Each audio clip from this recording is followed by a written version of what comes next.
Hello friends, welcome to our channel দিতিস world blog.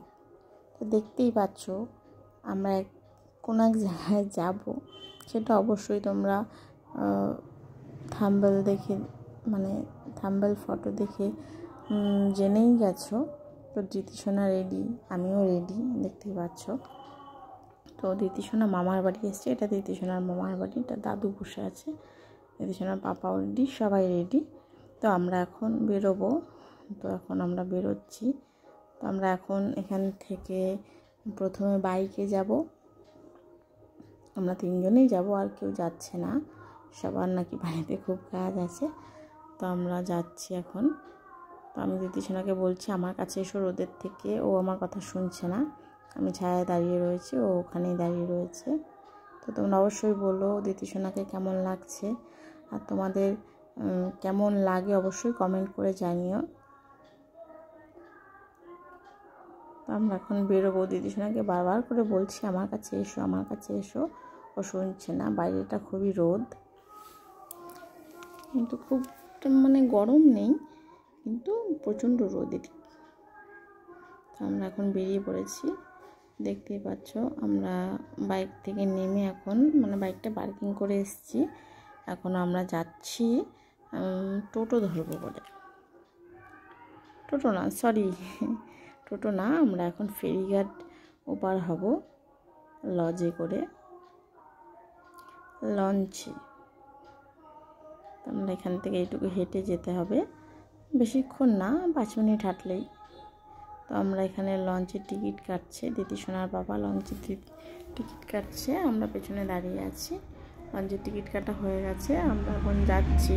Launch দাঁড়িয়ে আছে,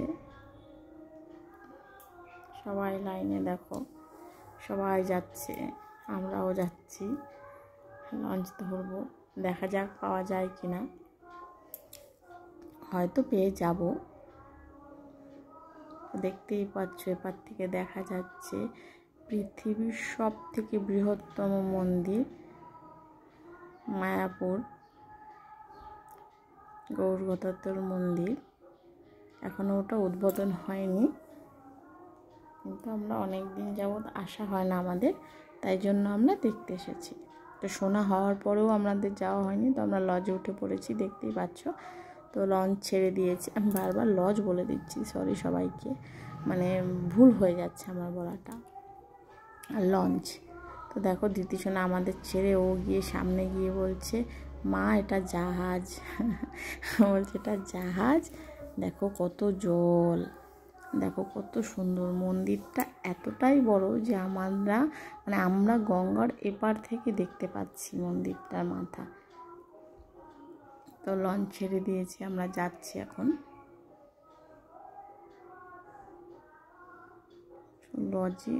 লঞ্চে কতটা ভিড় দেখো। নৌকো আছে, কিন্তু নৌকোতে রোদ পড়বে বলে আমরা আর উঠিনি। তো আমরা এপারে পৌঁছে গেছি, এপারে পৌঁছে এখন একটু দাঁড়িয়েছি টোটো ধরবো বলে, বুঝতে পারছি না টোটোতে, সবাই তো লঞ্চ থেকে নেমেছে, তো সব টোটোতেই প্রচুর ভিড়, এখন কোনটায় যাব, কি করে যাব বুঝতে পারছি না। তো এখানে আমরা যেখানে দাঁড়িয়েছি সেখানে একটা মা কালীর মন্দির, তো দেখো কত সুন্দর মায়ের মূর্তি,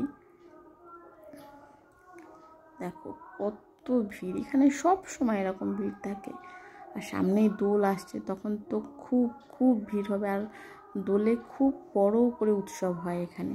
তো তোমরা যারা দোল দেখার ইচ্ছুক তারা অবশ্যই আসতে পারো এখানে। তো দেখো আমরা এখন টোটোতে উঠে গেছি। মন্দিরটা এত মনে হচ্ছে কি এই একটু হেঁটে গেলেই পেয়ে যাব, কিন্তু নয়, অনেকটা দূর। এই ফেরিঘাট থেকে এপার হয়ে লঞ্চ থেকে নেমে টোটো ধরে নয়, হেঁটে হেঁটে যাও 1 কিলোমিটার। তো টোটো করে যাচ্ছি, কিন্তু মনে হচ্ছে এই মন্দিরটা হেঁটে গেলেই পেয়ে যাব, এখান থেকে দেখাচ্ছে সেরকম, কিন্তু সেটা নয়। তো আমরা মন্দিরে পৌঁছে গেছি, দেখতেই পাচ্ছ মন্দিরের গেট এটা। দিতিসোনা তো আগেই এগিয়ে চলে যাচ্ছে, আমি একটু পেছনে ভিডিও করতে যাচ্ছি, যাতে তোমাদেরকে দেখাতে পারি। তো দেখতে পাচ্ছ মন্দিরটা এখনও অনেক কাজ বাকি, অনেক কাজ। এটা যে কত বছর লাগবে এখনও সবাই বলছে হয়ে গেছে প্রায়, সেই অনেক কিছু, কিন্তু আমার মনে হয় এটা কমপ্লিট হতে হতে আরও 5-10 বছর লেগে যাবে। তো দিতিসোনাকে একজন মহাপ্রভুর একজন শিষ্য, তিনি এখানে সবাইকে বই দিচ্ছে আর ডোনেশন যে যেরকম পাচ্ছে সেরকম। তো দিতি সোনা একটা বই নিয়ে নিয়েছে ওনার থেকে। উনি বলছে তাহলে বলো শ্রীকৃষ্ণ, ও বলছে শ্রীকৃষ্ণ, হরে কৃষ্ণ। তো দেখো মন্দিরটা, এটা পুরনো মন্দিরটা, এটাও খুব বড়, অনেকটা বড়, খুব সুন্দর এটাও। তো এটাতেই এখন ঢুকবো আমরা, কারণ বড় মন্দির মানে কত দেরি, এখনও কত দেরি আছে, কত বছর বাকি আছে তা আমি জানি না বড় মন্দির তৈরি হতে। তো দেখতে থাকো ব্লগটা, কেমন লাগছে অবশ্যই বলো। তো দেখো আমরা বড় মন্দিরের সামনে দাঁড়িয়ে আছি। তো এটা হলো পৃথিবীর সবথেকে বৃহত্তম মন্দির, পৃথিবীর, ভাবতে পারছো? আমাদের বাড়ি মানে এখানে আসতে গেলে আমাদের বাড়ি থেকে হলো গিয়ে 7 কিলোমিটার। আমার বাপের বাড়ি থেকে, দিদি সোনার মামার বাড়ি থেকে মায়াপুর ধাম হচ্ছে গিয়ে 7 কিলোমিটার বাইকে।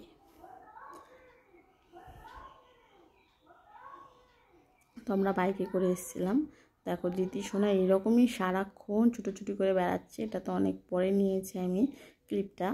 তো দেখো ও একটুও কোলে উঠছে না, হাত ধরবে না, ও একা একাই ছোটোছুটি করে বেড়াচ্ছে। লোকের ভিড়ে গাড়ি আসছে না কি করছে, যেহেতু এখানে গাড়িটা কম, আর ও মানে কি এতটা আনন্দ পেয়েছে বলার মতো না। তো দেখতেই পাচ্ছ আমরা মহাপ্রসাদ নিতে চলে এসেছি। দুপুরের লাঞ্চ এখানে সেরে নিয়েছি, বাইরে আর বেরোইনি আমরা, ভেতরে লাঞ্চ সেরে নিয়েছি। দেখতেই পাচ্ছ আমাদের ব্যাচটাই সবার শেষের, আমরা দেরি করে ঢুকেছি তাই জন্য। দেখো খাবারে দিয়েছি কী কী দেখতেই পেলে। তো আমাদের খাওয়া হয়ে গেছে, আমরা এখন বেরিয়ে পড়েছি বাইরে। তো আমরা একটু এখানে এসে একটু বসেছি, মানে খাওয়া দাওয়া করে এতক্ষণ হাঁটাহাঁটি করে আর ভালো লাগছে না, তাই একটু বসেছি।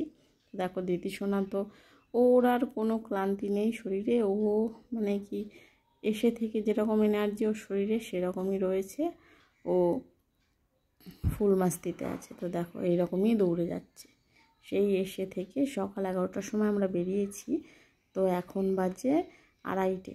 তো তখন থেকে এখন পর্যন্ত এই অবস্থা। তো দেখো দিদি সোনা যেন কাকে দেখেছে এইভাবে, মানে নিয়েছে হয়তো কেউ, সে এখন ও এরকমভাবে উঠবে ওর পাপার হয়েছে মানে পিঠে। তো পিঠে চড়ে যাচ্ছে, খেয়ে দিয়ে পেট ভরে গেছে। তো এখন হয়তো ওর একটু ঘুম পেয়েছে, কিন্তু ঘুমোতে পারছে না, যেহেতু বাড়ি নয় এটা, তাই। তো আমরা এখন বেরিয়ে যাব বলতেই আস্তে আস্তে বেরিয়ে যাচ্ছি। অনেকটা এখন হয়ে গেছে, প্রায় 3টে বেজে গেছে। বাড়ি যেতে যেতে আরও অনেকটা সময় লাগবে। আমরা মন্দির থেকে বেরিয়ে যাচ্ছি, আবার আসবো অবশ্যই, যখন ওই বড় মন্দিরটা তৈরি হবে তখন হয়তো আবার আসবো। তো আমরা মন্দির থেকে বেরিয়ে যাচ্ছি, দেখতেই পাচ্ছ। সারাদিন অনেক হাঁটাহাঁটির পর এখন শরীর ক্লান্ত হয়ে গেছে, এখন বাড়ি গিয়ে কোনোভাবে শুয়ে পড়তে পারলেই বাঁচি। তো আমরা চলে এসেছি লঞ্চ ধরার জন্য তাড়াতাড়ি করে।